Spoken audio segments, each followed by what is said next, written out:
মা বাবার গুনার কারণে কি সন্তানের উপর বালা মুসিবত আসে? মা বাবা যদি কোনো পাপ করে, কোনো অপরাধ করে, কোনো অন্যায় করে, যত খারাপ কাজই হোক না কেন, এর জন্য সন্তানের উপরে কোনো দায় দায়িত্ব, বিশেষ করে ওই পাপের প্রায়শ্চিত্ত শাস্তি সন্তানকে কখনো ভোগ করতে হয় না, হবে না।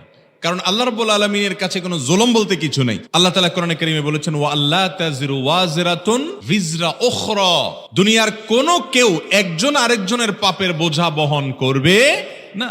আল্লাহ আরো বলেছেন, ওয়া আল্লাইসা লিল ইনসানি ইল্লা মা সাআ, মানুষ নিজের জন্য যা করবে সে ওইটার বিনিময় পাবে, আরেকজনে কি করলো নেকামল সেটা সে পাবে না। এজন্য কোনো বাপ খারাপ দেখে সন্তানকে খারাপ বলা যাবে না। আমাদের সমাজে দেখবেন একটা বাপ কথার কথা চুরি করছে, হয়তো কোনো একটা আকাম করছে, বাপ তো পরের কথা, অনেক সময় ভাই দূর খারাপ কিছু করছে, তো দেখা যায় ওইটার জন্য ভাইকে ভৎসনা করা হয়, ছেলেকে মানুষ দোষারোপ করে, তার সাথে মানুষ খারাপ আচরণ করে, আছে না নাই? বাপের দোষে কখনো সন্তান দোষী হয় না, আবার সন্তানের দোষেও কখনো বাপ দোষী হয় না। যার যার দোষ তাকে পাবে। এই জন্য একজনের দোষের কারণে আরেকজনকে লজ্জা দেওয়া, আরেকজনের প্রতি অবিচার করা, জুলুম করা, কোণঠাসা করা, সামাজিকভাবে তাকে হেয় প্রতিপন্ন করা, এগুলো গুনাহের কথা।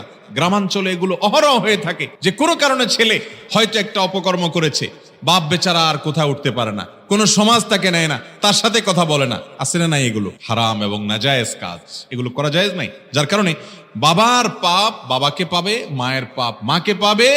আল্লাহর কাছে অ্যাকাউন্টেবিলিটি, হিসাব সম্পূর্ণ আলাদা আলাদা।